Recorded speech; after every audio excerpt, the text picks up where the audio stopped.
everyone, and welcome back to Learn English Hub. We are so happy you are here with us today. Grab a warm cup of coffee or tea, get comfortable, and let us learn some English together. Yes, welcome to the podcast, friends. It is a beautiful day here, and we are very excited to help you improve your English. You are doing a great job just by listening to us today, and we are really proud of you. Today, we are going to talk about the future. Specifically, we will talk about two very important words, will and going to. Both of these words help us talk about things that have not happened yet. That is exactly right, Emma. The future tense is very useful because we always want to talk about tomorrow, or next week, or next year. Many students feel confused by will and going to, but today we will make it very easy for you. Do not worry if it feels a little tricky at first. We are going to take it step by step and give you lots of clear examples. By the end of this podcast, you will feel much more confident. Let us start with going to. We use going to when we have a plan.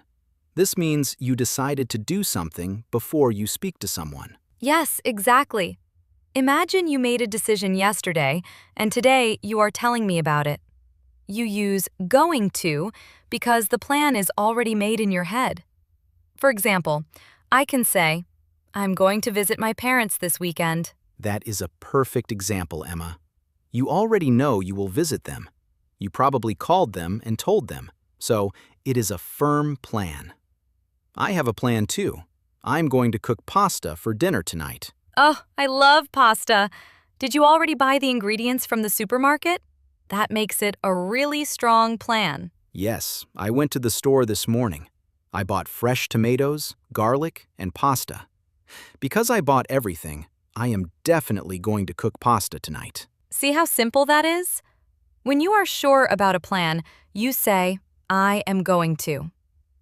Let us think of another situation, maybe a travel plan. Good idea. Let us imagine someone asks about our summer holiday.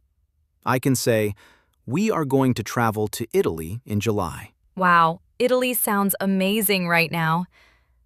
And if you say, we are going to travel, it means you probably bought the airplane tickets already. You booked the hotel room. It is fully organized. Exactly. It is not just a dream in your head. It is a solid plan. Another example could be about work or study. I am going to study English for 30 minutes every day. That is a very good plan for our listeners. If you want to improve quickly, you need a plan like that.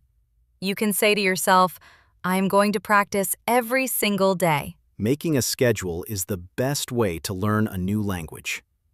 Let us talk about another plan. Think about the weekend. What are you going to do this Saturday, Emma? I'm going to stay home and read a new book. I bought it yesterday, and I am very excited to start it. It will be a very quiet and relaxing weekend for me. That sounds very peaceful. So, remember, friends, when you talk about your organized plans, use going to. I am going to read. I am going to meet a friend. I am going to travel. Now, let us move on to the second word, will. Will is also for the future, but we use it differently. We do not use will for plans we made yesterday. Right. We use will when we make a decision at the exact moment we are speaking. It is a very quick decision. There is no plan before that moment. Imagine you are sitting in your living room, and suddenly the telephone rings. You did not plan for the telephone to ring, so you say, I will answer it. Yes, you decided right then in that second. You did not wake up in the morning and say, I am going to answer the phone at 2 o'clock. It is a spontaneous, fast action. Exactly. Here is another very common situation. Imagine you are at a restaurant. You are looking at the menu.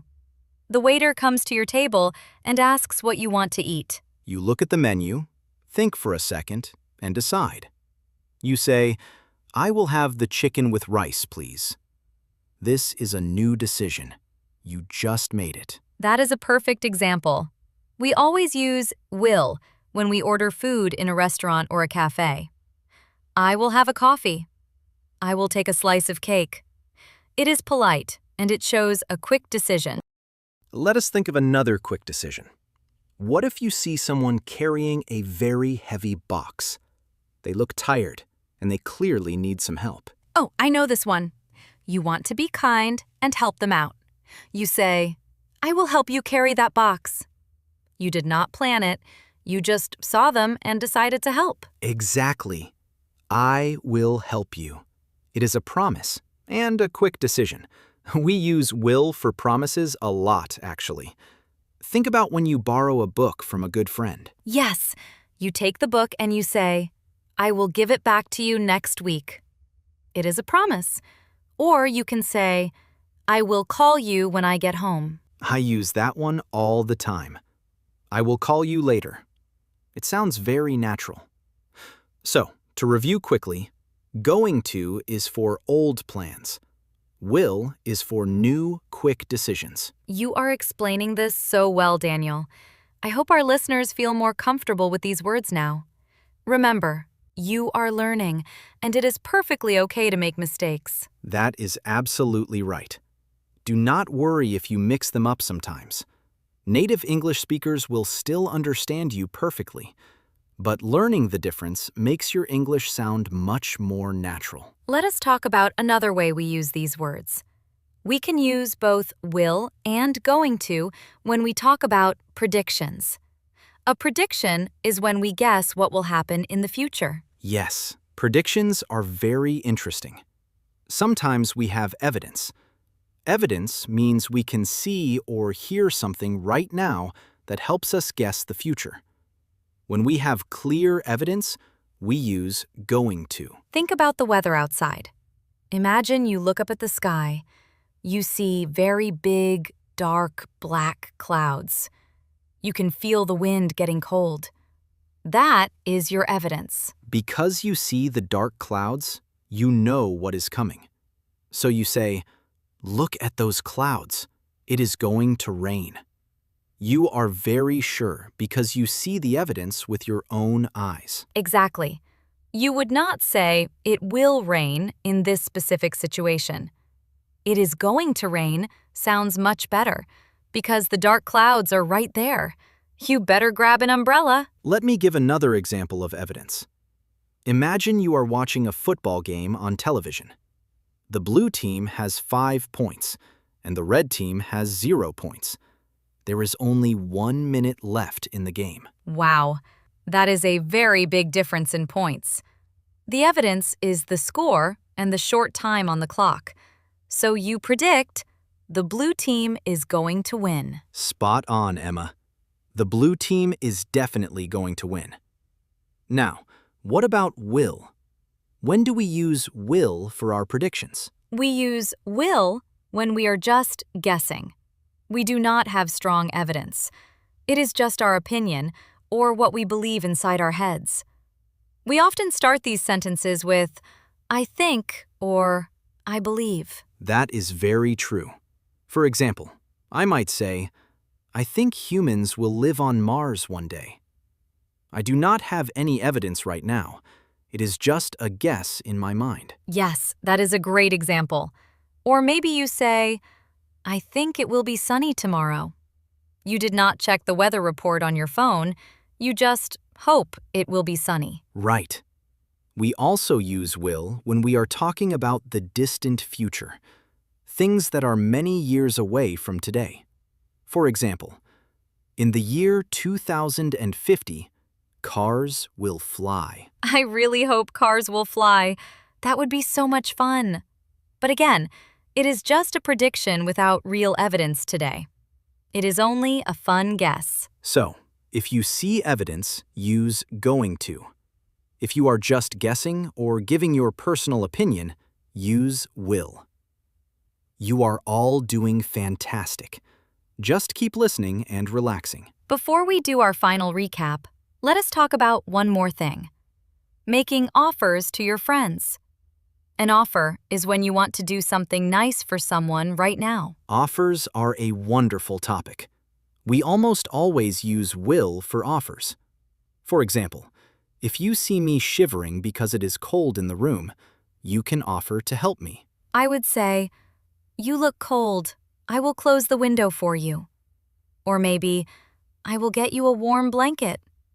It is a quick offer to fix the problem right now. That is very kind of you.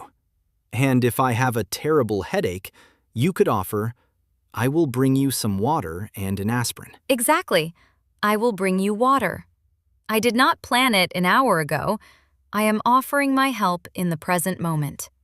This is why will is such a polite and helpful word to know. It connects us to other people in the moment. Going to, on the other hand, is more about our own personal organization and our diaries.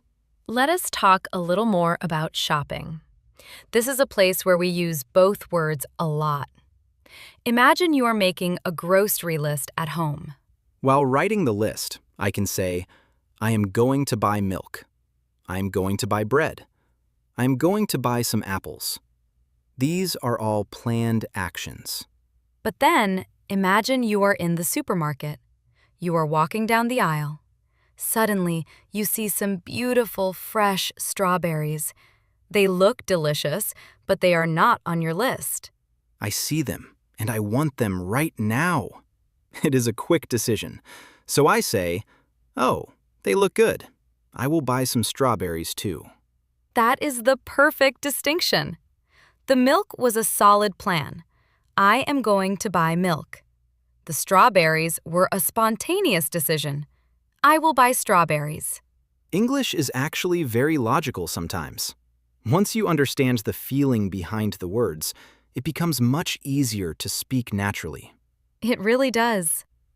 Now, let us summarize what we talked about today so our listeners can remember the main points easily. A short recap is always helpful. Good idea. Let us start the recap. Number 1. We use going to for plans and intentions, things you decided before you started speaking. Example, I am going to visit my sister next week. Number 2. We use will for quick decisions made at the exact moment of speaking. Example, the phone is ringing. I will answer it. Number 3. We use going to for predictions when we have clear evidence right now.